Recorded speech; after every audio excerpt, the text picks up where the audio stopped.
Demain, c'est la rentrée scolaire et j'avais vraiment à cœur de prier pour les enfants, les jeunes, les enseignants, parce qu'on a quand même quelques enseignants parmi nous. Donc, Seigneur, moi, je veux te remettre cette année scolaire qui démarre et on ne sait jamais comment ça va se terminer avec tout ce qui se passe au niveau politique en ce moment, mais on te les confie chacun individuellement, les petits comme les grands, les enfants qui sont à la maternelle, les enfants qui sont en primaire, le collège, le lycée, les étudiants qui démarrent une nouvelle vie, Seigneur, que tu sois avec chacun et que l'ennemi n'ait pas de prise sur eux. On veut vraiment demander ta protection sur chacun d'eux ce matin pour que durant cette année, quoi qu'il se passe, ils soient protégés par toi, ils restent dans ta paix et qu'ils soient des lumières là où ils sont. Et Seigneur, je veux aussi te prier pour les enseignants parce que je sais combien c'est difficile et combien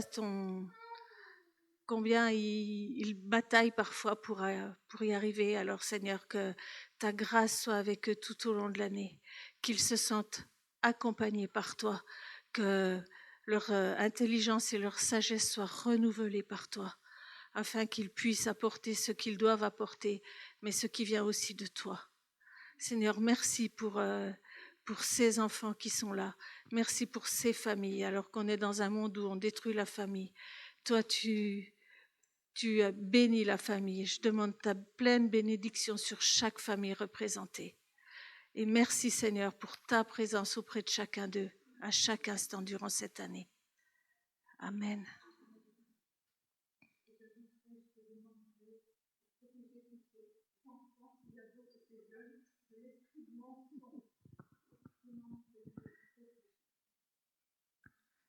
Amen.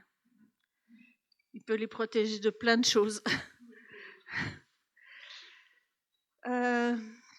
J'appuie où ? Simon, on lance. On va commencer par un témoignage qui va durer 3 minutes à peu près. Donc voilà. La persévérance conduit à la victoire dans l'épreuve. Et la victoire dans l'épreuve nourrit l'espérance. Cette phrase m'accompagne depuis longtemps, mais ce n'est que ces dernières années que j'en ai saisi toute la profondeur. La persévérance n'est pas un simple mot. C'est une marche, parfois lente, douloureuse, mais toujours guidée par la conviction que l'horizon recèle une promesse. En 2020, ma vie bascule. Plus de travail, 2 années à soutenir Sarah dans son entreprise déjà fragile, puis le coup dur du Covid et du confinement. Et malgré tout, il fallait continuer. Une maison à payer, une voiture et surtout 5 bouches à nourrir. À ce moment-là, chaque journée était une bataille. Puis, le 2 mars 2020, une porte s'ouvre. On propose de découvrir le métier que j'exerce aujourd'hui. Dès les premiers instants, je sais, au plus profond de moi, que c'est le chemin. Tout y résonne.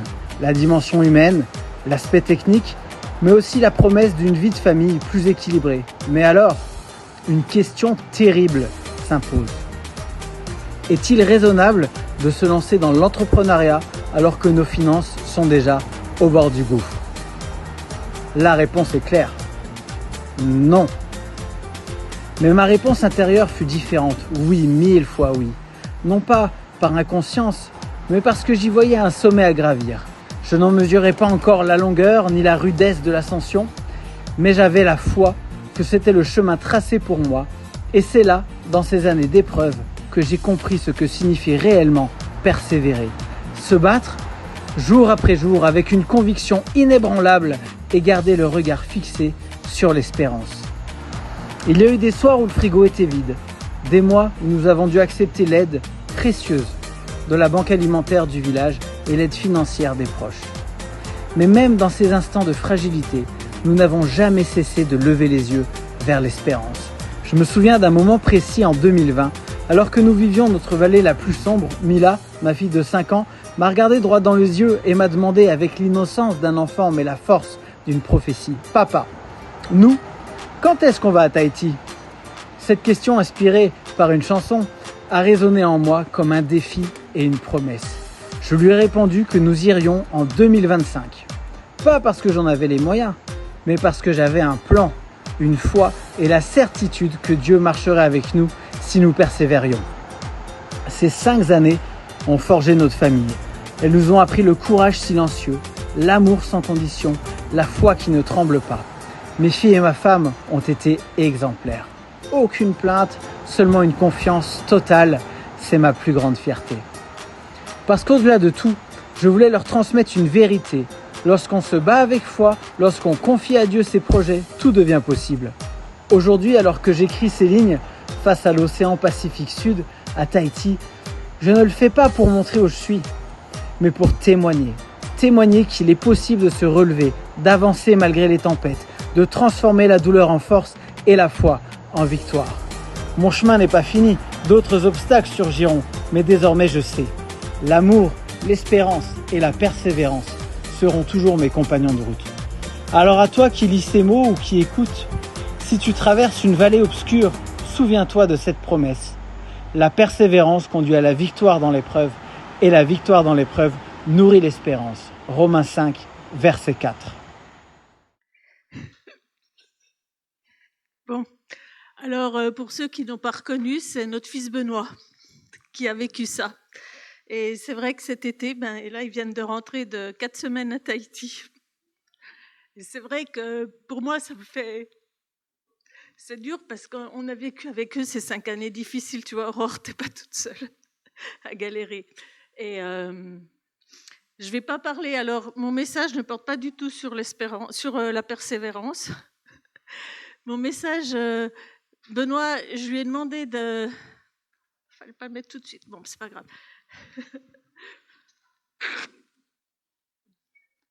Benoît m'a dit qu'il était en train de préparer un message dessus et il viendra nous le partager.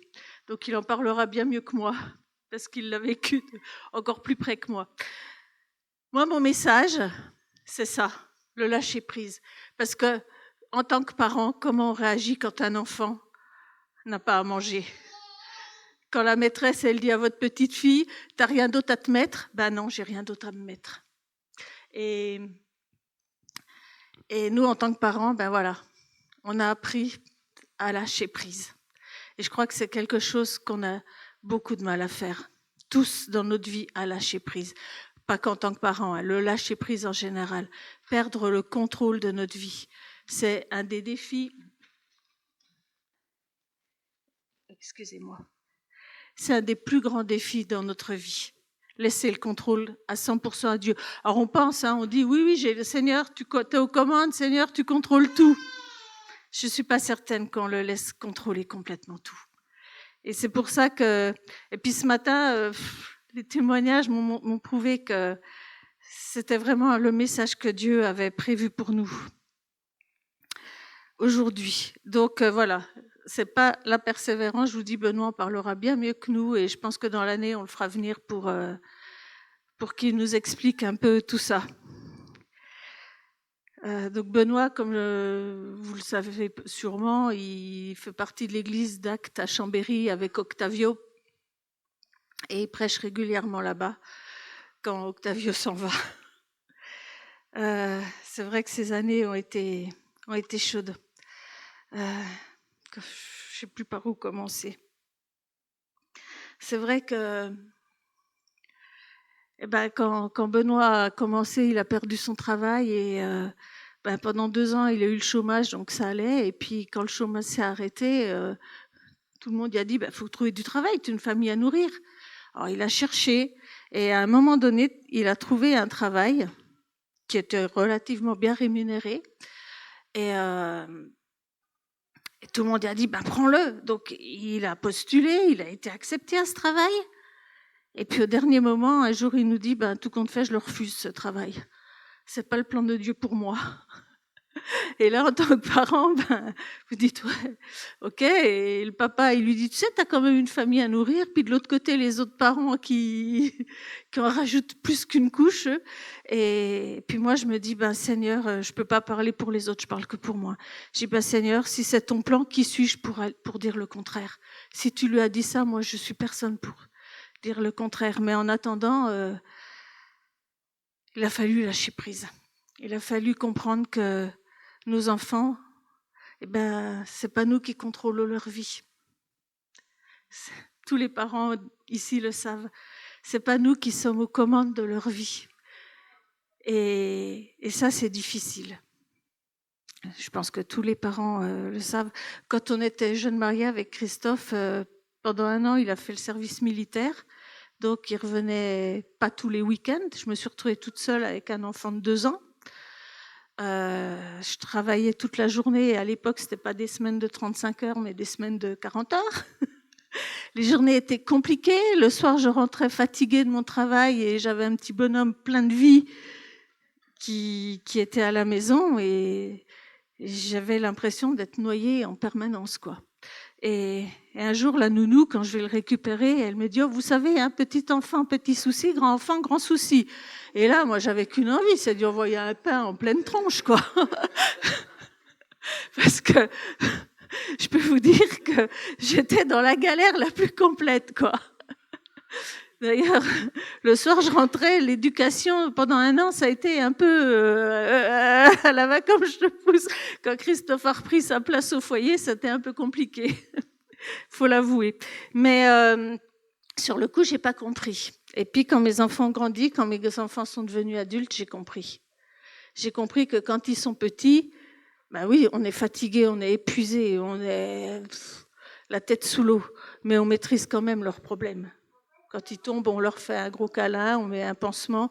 Notre petit-fils, il supporte pas la vue du sang. Sa maman, elle a toujours des pansements dans le sac à main. Elle lui met un pansement et hop, il arrête de pleurer. Et quand ils grandissent, ben là, on n'est plus au contrôle. Et je crois que c'est ça qui est le plus difficile pour nous, c'est de ne plus être au contrôle.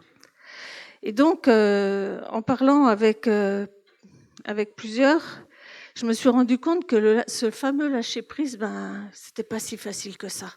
Et que Dieu, il nous en parle beaucoup. Et c'est pour ça que j'avais à cœur de prêcher dessus. Je savais pas quand. Et puis, lundi soir, Séverine, elle écrit à Christophe, elle dit, j'ai personne pour dimanche, tu veux bien le faire? Alors lui, il me dit, bah, je suis déjà à la louange, à la présidence, le message, ça fait un peu lourd, quoi. Et il travaille encore pendant 1 semaine. Donc, donc il dit j'ai pas le temps, il est en train de s'occuper de son remplaçant, enfin bref. Et puis moi dans la nuit, ben j'étais un peu travaillée. Et puis le mardi matin, je dis à Dieu écoute, moi j'ai ce message qui est pas prêt du tout, mais j'ai déjà le thème.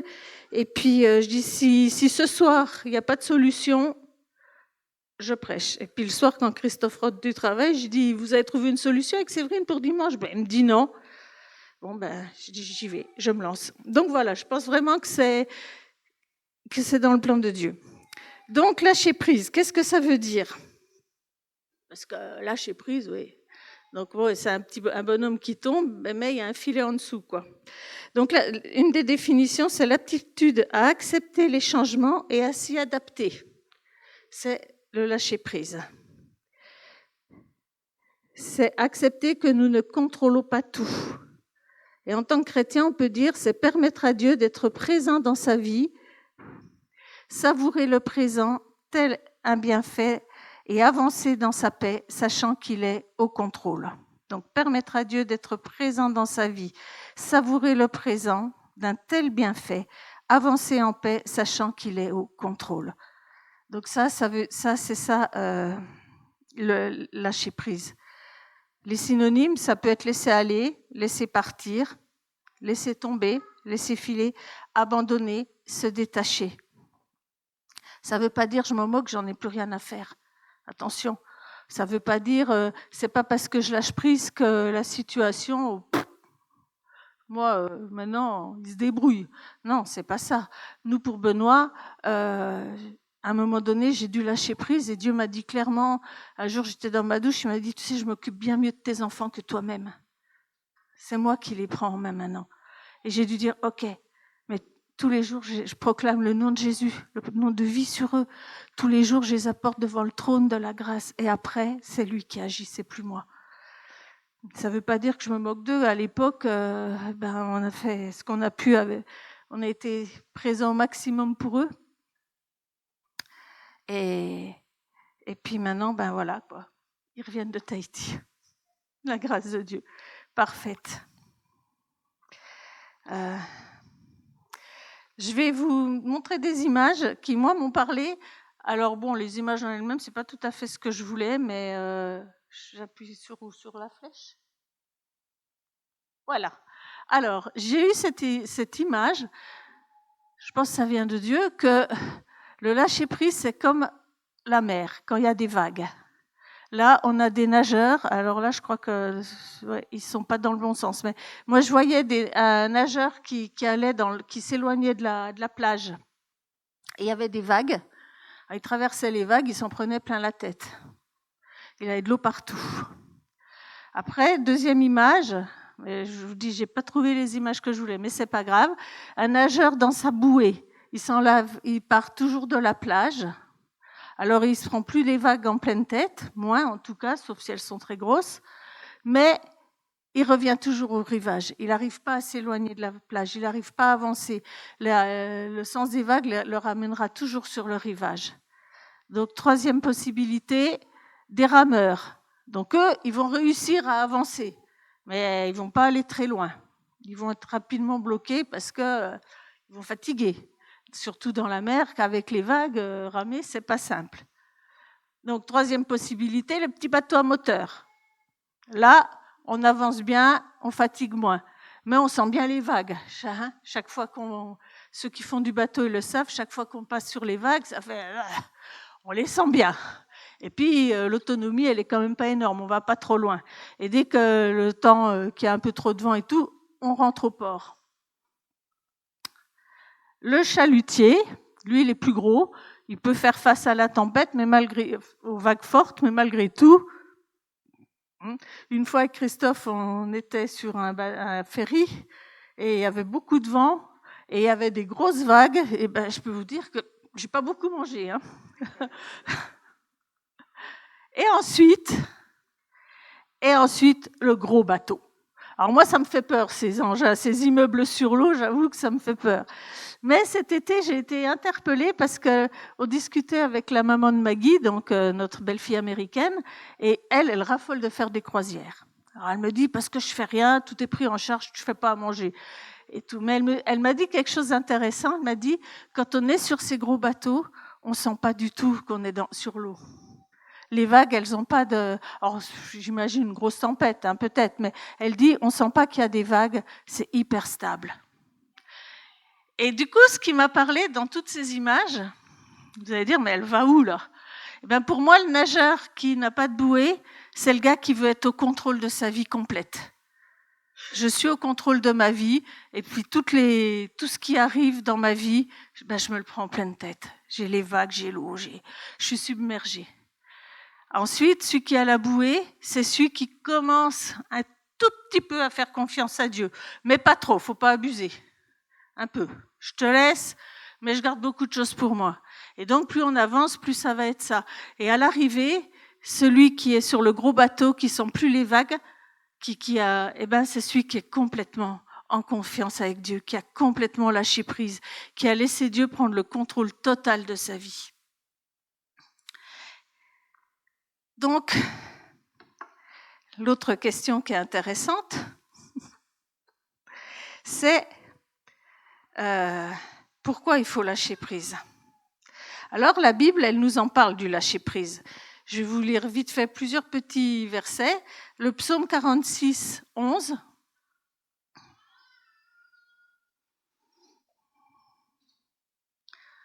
L'Éternel des armées. Non, c'est pas ça. Bon. C'est pas ça. Je me suis trompée. C'est pas grave. Philippiens 4, 6, 7. J'ai dû me planter. Ne vous inquiétez de rien, mais en toute chose, faites connaître vos besoins à Dieu par des prières et des supplications avec des actions de grâce. Et la paix de Dieu, qui surpasse toute intelligence, gardera vos cœurs et vos pensées en Jésus-Christ. C'est un verset qu'on connaît tous bien. Alors, on ne va pas le lire tout de suite, mais il y a Matthieu 6, versets 25 à 34. Je vous encourage ce passage-là à le lire si vous êtes dans ces doutes, ces périodes où c'est difficile de lâcher prise. Et dans le verset 25, il nous est dit, Non, c'est pas le 25, c'est le 27. Voilà. Qui de vous, par ses inquiétudes, peut ajouter une coudée à la durée de sa vie? Et au verset 34, on relira après en entier. Ne vous inquiétez donc pas du lendemain, car le lendemain aura soin de lui-même. À chaque jour suffit sa peine. Voilà ce que la Bible nous dit. J'ai plein d'autres versets, on va en citer 2, 3 après, mais voilà ce que la Bible nous dit sur le contrôle de notre vie. Et il y a, comme je vous disais, il y a beaucoup de versets dans l'Ancien Testament, dans le Nouveau Testament, dans les psaumes, dans les proverbes, il y en a un peu partout. Donc moi je me dis toujours, si Dieu il insiste beaucoup sur un domaine, c'est que c'est quelque chose avec lequel nous on lutte. Donc il a besoin de nous répéter, nous rabâcher en permanence pour qu'on accepte de comprendre qu'en effet, on ne sait pas lâcher prise. On veut toujours être au contrôle de nos vies. Et ça, c'est pas simple. Alors, il y a plusieurs cas de figure, enfin, il y en a sûrement d'autres, mais moi, j'en ai relevé quelques-uns. On veut être au contrôle de nos vies. Quand on a des situations compliquées, des problèmes de finances, on essaye de, comme Benoît par exemple, et à un moment donné, il a dû lâcher prise parce qu'il avait même trouvé un travail et tout le monde, son entourage, vous savez, les amis de job, ils lui donnaient pas toujours des bons conseils et nous, on n'a pas forcément toujours été non plus les meilleurs conseillers parce qu'on voyait que le côté pratico-pratique et puis on veut être au contrôle, donc je vais chercher un travail, je vais faire ci, je vais faire ça. Et puis non, Dieu, il a d'autres plans pour nous. On peut vouloir être au contrôle de nos vies. On peut avoir des anxiétés par rapport, avec les temps qu'on vit à l'heure d'aujourd'hui, au niveau politique, avec tout ce qui se passe, les guerres, les bruits de guerre, tout. On peut être anxieux et on veut garder le contrôle parce que ça nous fait peur de tout lâcher. On peut aussi avoir besoin de garder le contrôle quand nos proches, par rapport à des proches. Alors, il y a deux situations par rapport aux proches. Soit on peut être rejeté par des proches, et là, on souffre, et c'est difficile de lâcher prise. Soit on voit nos proches souffrir, et là, c'est pareil, on souffre et on a du mal à lâcher prise. Et il y a sûrement d'autres cas de figure. Moi, je vous donne quelques idées que j'ai eues comme ça. Alors après, je suis allée chercher dans la Bible, les hommes de la Bible, est-ce qu'ils ont eu besoin de lâcher prise, nos grands héros de la Bible? Est-ce qu'il y a eu des besoins de lâcher prise? Il y en a un que j'aime particulièrement, c'est l'ami Jacob. Jacob, lui, il n'a pas eu besoin de lâcher prise, il s'est carrément battu avec Dieu. Donc Jacob, il était menteur, il était manipulateur, il était comment? Il avait beaucoup de défauts. Voleur, menteur, manipulateur, il avait un peu tout. Jusqu'à ce qu'une nuit, il rencontre un homme avec qui il s'est battu. Il s'est battu toute la nuit avec cet homme. Et l'homme n'arrivait pas à gagner puisqu'il a dû, c'est pas moi qui le dis, c'est la parole de Dieu, c'est dans Genèse au chapitre 32, on va pas le lire, mais si ça vous intéresse d'aller lire le passage. Et la Bible dit que l'homme avec qui Jacob s'est battu a dû le blesser au tendon de la hanche. Et à partir de ce jour-là, Jacob a boité. Mais qu'est-ce qui s'est passé? C'est que Jacob a fini par reconnaître qu'il s'était battu avec Dieu. Il a demandé la bénédiction de Dieu. Il a lâché à ce moment-là. À ce moment-là, il a donné le contrôle de sa vie à Dieu. Il a arrêté d'essayer de manipuler, d'essayer de louvoyer, Il a laissé le contrôle complet de sa vie à Dieu. Et lui qui avait peur de rencontrer son frère Ésaü, ils se sont pris dans les bras. Quand Dieu est au contrôle, ça se passe quand même bien, en général. D'autres cas dans la Bible, je vais vous en citer quelques-uns comme ça. Anne, on va parler des femmes un peu aussi, pas que les hommes. Anne, qui n'arrivait pas à avoir d'enfant, qui tous les ans était la risée de l'autre femme de son mari, qui elle avait plein d'enfants. Et elle pleurait en silence jusqu'au jour où elle est allée devant Dieu. Elle a déposé son fardeau devant Dieu. Elle a capitulé et elle a dit, cette fois, Seigneur, moi je ne peux plus, je te pose ce fardeau devant toi. Et l'année d'après, elle est arrivée avec un bébé Samuel. Daniel. David aussi, il a dû capituler, comme tous. Il n'y en a pas un qui n'a pas dû à un moment donné dire, je capitule devant toi. Je te laisse le contrôle. Daniel, quand il s'est retrouvé dans la fosse aux lions, il aurait pu essayer de discuter, dire, comme dans ce film qu'on regarde souvent avec nos petites filles, on peut discuter peut-être. Dire à Nebuchadnezzar, non, mais tu comprends, non. Daniel, il n'a pas essayé de discuter, il a laissé le contrôle complet à Dieu. Et la suite, on la connaît, les lions ne l'ont pas mangé.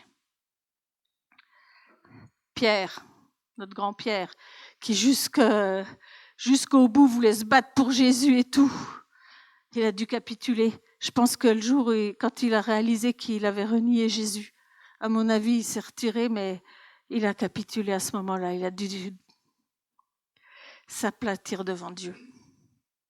Et Jésus, Jésus lui-même, il a dû capituler. Parce que, vous savez, dans The Chosen, alors je ne sais plus si c'est dans la saison 2, dans la saison 3, il y avait un passage qui m'avait marqué, c'est que Jésus arrive à Jérusalem, et à l'entrée de Jérusalem, il voit les croix qui sont dressées. Et puis on voit qu'il regarde les croix, il sait dès le départ où il va. Il sait dès le départ ce qui va lui arriver. Il n'en a pas du tout envie. On est d'accord, il est dans un corps humain, et souffrir comme il va souffrir, ça ne donne pas envie.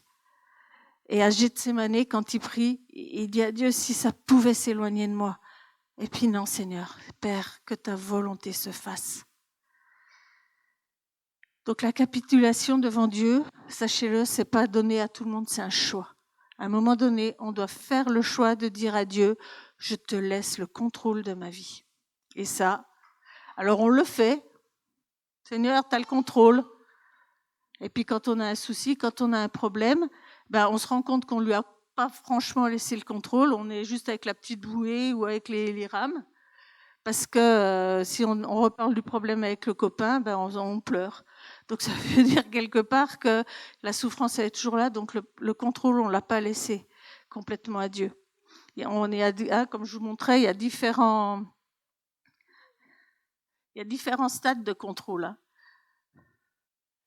On peut être dans la barque, dans le petit bateau à moteur, dans le gros chalutier ou un bateau de plaisance, ou dans où là, Dieu a l'entièrement contrôle.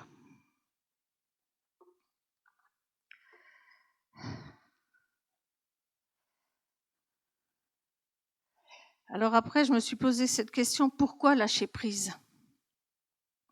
Je ne sais pas où j'en suis dans les versets.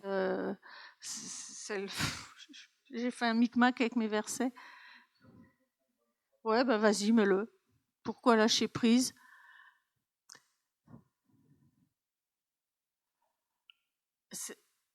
Je ne sais pas ce que j'ai fait, mais c'est pas tout à fait le verset que je voulais. Bon, ouais, non, mais attends, peut-être dans le 22. Comment ? Lequel ? Voilà. Recommande ton sort à l'Éternel, mets en lui ta confiance et il agira. Il fera paraître ta justice comme la lumière et ton droit comme le soleil à son midi. Alors, l'autre quand même, mais je pense que c'est le verset 22, je me suis plantée. Non. Bon, écoutez, voilà, j'ai du mal à écrire et puis c'est pas grave. Vous tapez dans Google verset sur le lâcher prise et vous allez en avoir plein. Ou sur l'inquiétude et vous verrez. Mais celui-là, oui, il est important. Voilà. Donc, pourquoi lâcher prise ? Parce que si je veux garder le contrôle, j'empêche Dieu d'agir dans ma vie. Je mets un blocage à Dieu. Je suis dans la bouée et je reviendrai toujours au rivage. Je ne pourrai pas aller loin. Ces gros bateaux-là, ils traversent complètement l'Atlantique. Je vous disais, les parents de notre belle-fille, bientôt, là, ils vont traverser tout l'Atlantique. Ils vont aller de Floride en Espagne sur un gros machin comme ça. Avec une petite barque ou... Non, on ne peut pas. Donc, pourquoi lâcher prise ? Pour laisser le contrôle de nos vies à Dieu.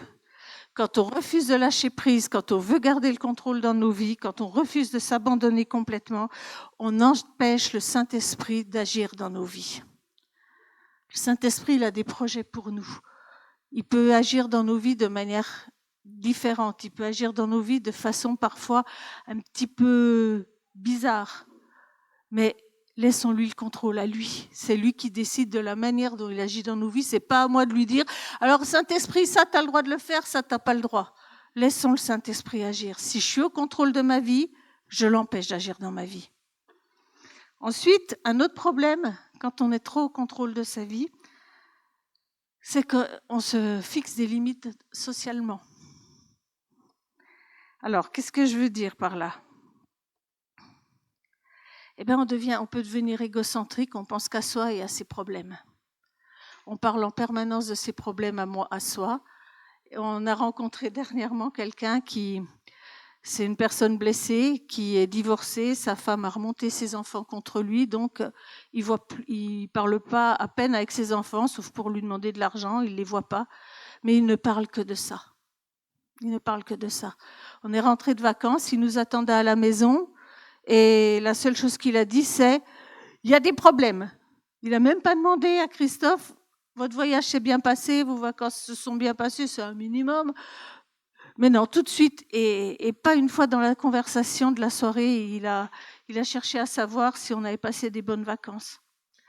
Mais parce qu'il est tellement blessé que, il est tourné sur lui-même. Mais il lâche pas prise non plus. Après, il n'est pas chrétien, donc c'est plus difficile. Quoique, il y a beaucoup en psychologie, c'est vachement important aussi. On en parle beaucoup dans le développement personnel du lâcher prise. C'est pas qu'au niveau chrétien. Mais bon, vous voyez ce que je veux dire, quoi. Alors, au bout d'un moment, les autres, ils vous recherchent pas forcément. Si vous êtes tout le temps en train de vous plaindre de votre vie, de ce qui va pas chez vous. Enfin, je sais pas, mais moi, j'ai pas trop envie de fréquenter que des gens comme ça. Un peu pour aider, mais au bout d'un moment, bon, ça va, quoi. On peut aussi avoir un double visage, surtout à l'église. Les chrétiens sont très forts pour ça. À l'église, on fait comme si tout allait bien, comme si de rien n'était. Et puis, on laisse pas Dieu nous changer. Tant qu'on n'a pas cette honnêteté de reconnaître, ben oui, j'ai gardé certaines choses de ma vie sous contrôle, et on peut être un petit peu hypocrite. Et puis, on peut se cacher derrière le religieux, quoi.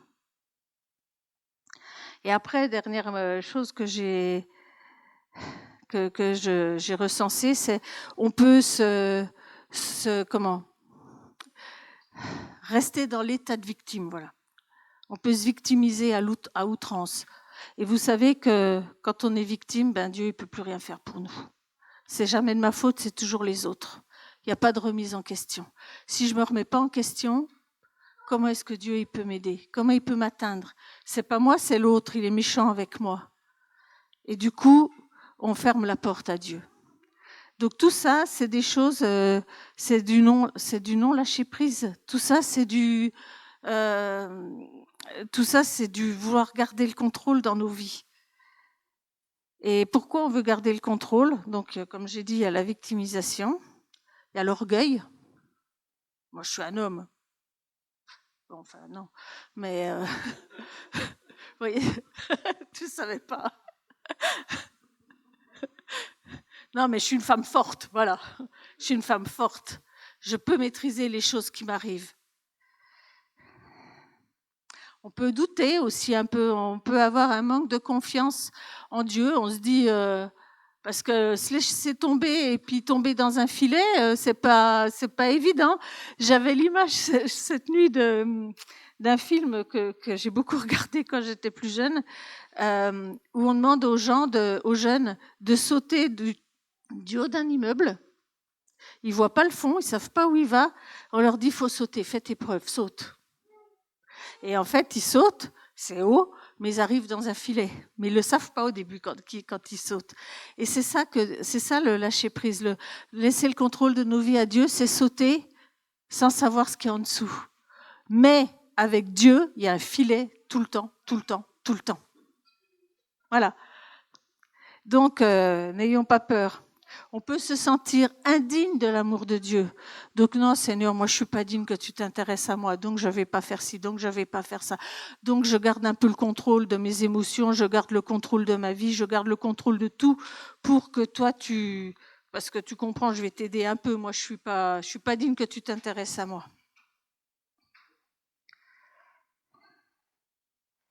Alors, il y a sûrement d'autres choses auxquelles vous pouvez penser. Hein. Si vous vous reconnaissez, n'ayez pas peur. Voilà. Comment faire? Parce que c'est facile de dire, maintenant on a constaté, on lâche pas toujours prise. Donc la question suivante, c'est comment faire pour lâcher prise? Parce que c'est trop simple sinon. Je ne peux pas vous laisser comme ça. Première chose, demandez pardon à Dieu. Se mettre à genoux devant Dieu et demander pardon parce que je ne te laisse pas le contrôle de ma vie.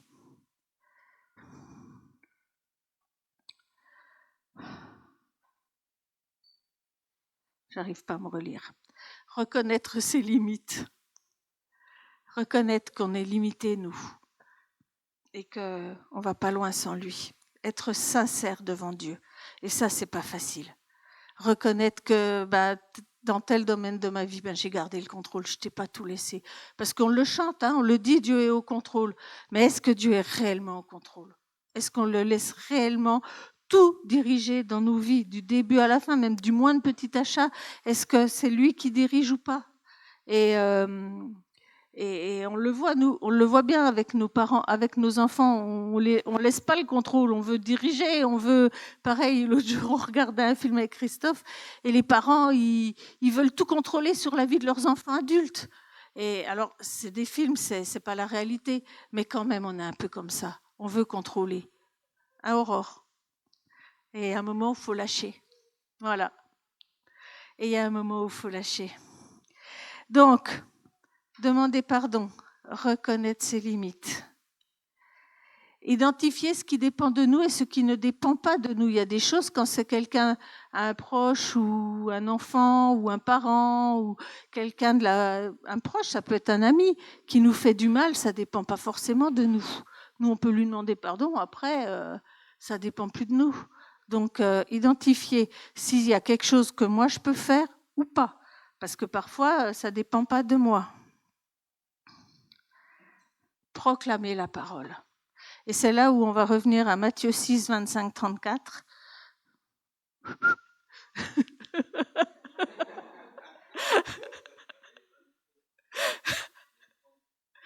Matthieu 6, 25, 34. 25, hein. Là on va le lire en entier cette fois, excuse-moi. C'est pourquoi je vous dis, ne vous inquiétez pas pour votre vie de ce que vous mangerez, ni pour votre corps de quoi vous serez vêtus. La vie n'est-elle pas plus que la nourriture et le corps plus que le vêtement? Regardez les oiseaux du ciel, ils ne sèment ni ne moissonnent, ils n'amassent rien dans le grenier, et votre Père céleste les nourrit. Ne valez-vous pas mieux, beaucoup mieux qu'eux? Qui de vous, par ses inquiétudes, peut ajouter une coudée à la durée de sa vie? Et pourquoi vous inquiétez-vous au sujet du vêtement? Considérez comment croissent les lys des champs, ils ne travaillent ni ne filent. Cependant, je vous dis que Salomon, même dans toute sa gloire, n'a pas été vêtu comme l'un d'eux. Si Dieu revêt ainsi l'herbe des champs, qui existe aujourd'hui et qui demain sera jetée au four, ne vous vêtira-t-il pas à plus forte raison, gens de peu de foi? Ne vous inquiétez donc point et ne dites pas que mangerons-nous, que boirons-nous, de quoi serons-nous vêtus, car toutes ces choses, ce sont les païens qui les recherchent. Votre Père céleste sait que vous en avez besoin. Cherchez premièrement le royaume de Dieu et la justice de Dieu, et toutes ces choses vous seront données par-dessus. Ne vous inquiétez donc pas du lendemain, car le lendemain aura soin de lui-même. À chaque jour suffit sa peine. Alors là, on parle de la partie financière, mais pour tout, c'est ça. Ne vous inquiétez pas. Et moi, ce que je vous propose, si vous êtes dans des situations comme ça, un petit peu conflictuelles, vous prenez un verset qui vous parle, vous l'écrivez, ça peut être Alors celui-là, peut-être que tu l'as, le psaume 37,5, je ne me suis pas plantée là. Je l'ai déjà dit. Recommande ton sort à l'Éternel, mets en lui ta confiance et il agira. Vous pouvez mettre des versets dans votre maison et vous proclamer la parole. Jésus lui-même, quand il a voulu se débarrasser de Satan, lors de la tentation, quand il était après ses 40 jours, il a proclamé la parole. Donc proclamez la parole, proclamez la parole. Ne laissez pas l'inquiétude monter. Quand vous sentez l'inquiétude qui monte, vous proclamez la parole. Vous dites à Jésus, j'ai confiance en toi. Acceptez de vous laisser transformer. Lâcher prise, c'est se laisser transformer. Acceptez que Dieu puisse transformer votre intelligence, transformer votre sagesse, qu'il peut tout faire. Donc apprenons à se reposer sur Dieu. Alors, on peut aussi aller en parler avec les autres. Prier ensemble les uns pour les autres, c'est bien aussi, ça aide. Et puis, dernière chose, voir ce qui marche, ce qui est bien dans nos vies, au lieu de toujours voir le négatif. Il y a ça qui va pas, Seigneur, il y a ça. Eh bien, merci, Seigneur. Vous savez, nos petites filles, pendant cette période que nos enfants ont vécue, qui était un peu compliquée, quand elles dormaient à la maison, le soir, elles priaient et moi, ce qui me frappait toujours, c'était « Merci Seigneur parce qu'on a à manger. Merci Seigneur parce qu'on a des vêtements. Merci Seigneur parce qu'on a une maison. » Parce qu'à une période, il était même question qu'on leur enlève leur maison. Hein.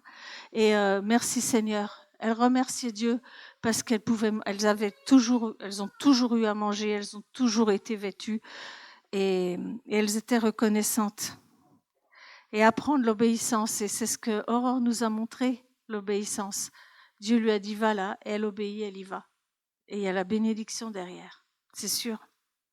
Je vous laisse un dernier verset, Jérémie 29, 11, qu'on connaît par cœur, mais qui est tellement fort. Car je connais les projets que j'ai formés sur vous, dit l'Éternel, projets de paix et non de malheur, afin de vous donner un avenir et de l'espérance. Ce verset, vous pouvez le placarder sur tous les murs de votre maison. Parce qu'il y a de l'avenir et de l'espérance. Hein, Marc? Il y a de l'avenir et de l'espérance quand on se confie en lui. Je vais finir par une prière que j'ai vue sur Internet. C'est quelqu'un de l'Église Nouvelle Vie au Canada qui l'a fait. Et je trouve qu'elle est belle. Et on va prendre ce temps, ça dure même pas 1 minute. On va prendre ce temps d'écouter cette prière. Et si vous êtes concerné, vous pouvez la faire en même temps dans votre cœur. Et puis, laissez-vous travailler par Dieu. Soyez honnête, soyez humble et laissez Dieu vous montrer si peut-être quelque part, il y a quelque chose qui ne va pas en vous. Et après, si vous voulez, on peut prier les uns pour les autres ou bien vous rentrez chez vous et c'est entre vous et Dieu. Voilà.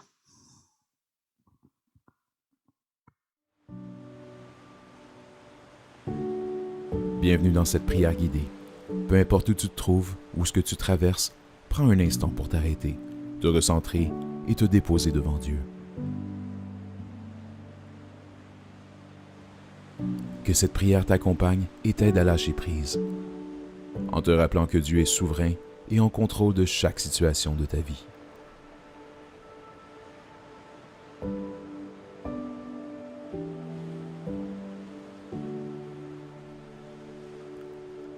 Seigneur, merci pour ce moment que tu me donnes. Je reconnais ta présence en ce lieu. Où que je sois, aujourd'hui, je viens devant toi simplement avec un cœur ouvert.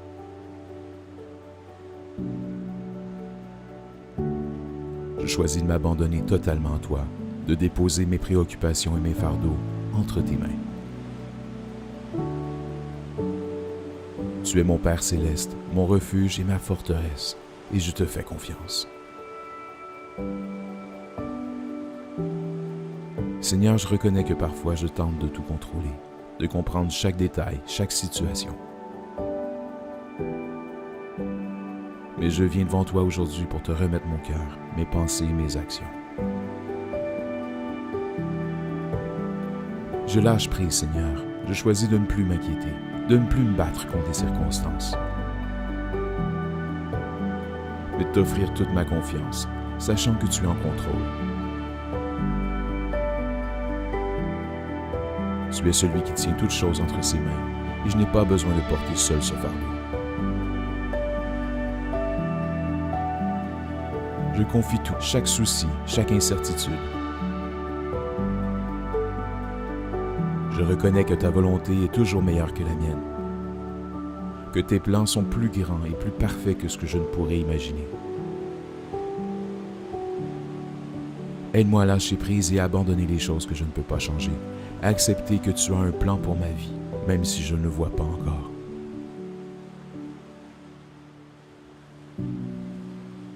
Dans 1 Pierre 5,7, il est écrit « Déchargez-vous sur lui de tous vos soucis, car lui-même prend soin de vous. » Seigneur, je veux obéir à cette parole.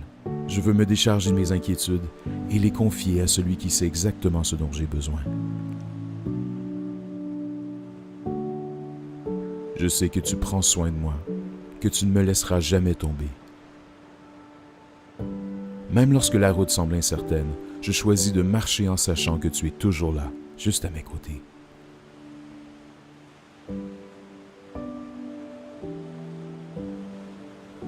Je reconnais que tu es le Dieu qui pourvoit à tous mes besoins.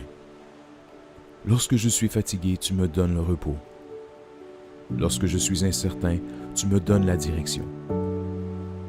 Je n'ai rien à craindre car tu es avec moi à chaque étape de ma vie. Merci Seigneur de me montrer ta fidélité à chaque jour. Je veux aussi te confier tous les aspects de ma vie, ma famille, mon travail, mes relations, mes rêves, mes projets. Je les place entre tes mains.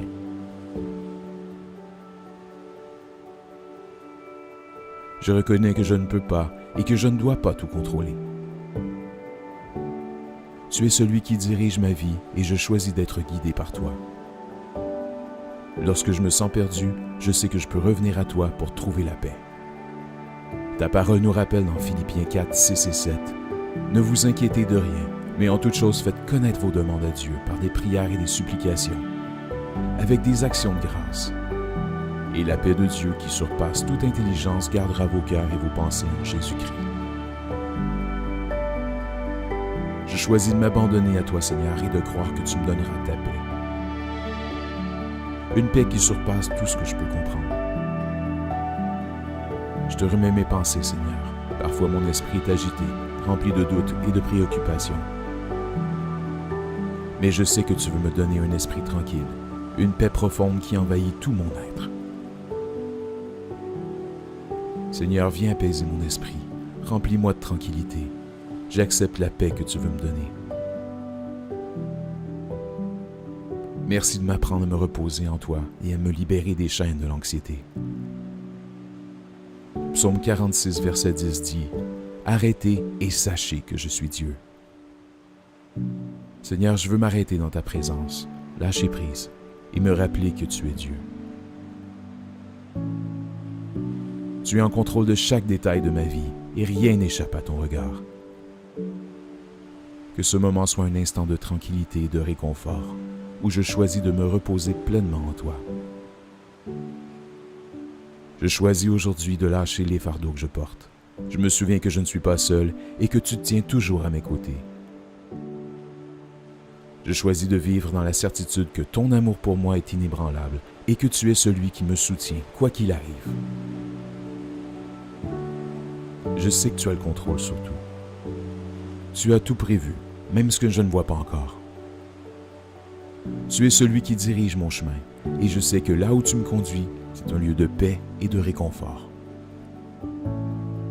Merci de me conduire à travers les moments de turbulence et de me guider dans la tranquillité. Je choisis de te faire confiance et de savoir que tu agis pour mon bien, même lorsque je ne comprends pas. Je prie pour que tu me donnes une foi ferme, une foi qui repose sur la certitude que tu es toujours fidèle à tes promesses. Je te remets, Seigneur, mes rêves et mes aspirations.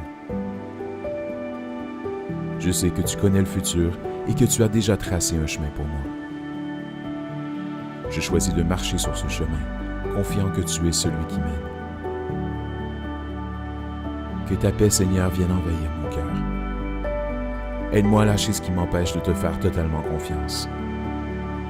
Merci pour ta patience, pour ton amour inébranlable et ta fidélité. Je choisis de te remettre chaque détail de ma vie, sachant que tu es toujours en contrôle. Que ta volonté soit faite dans ma vie, Seigneur, et que je vive dans ta paix. Merci pour ton amour infini, pour ta présence constante à mes côtés. Amen.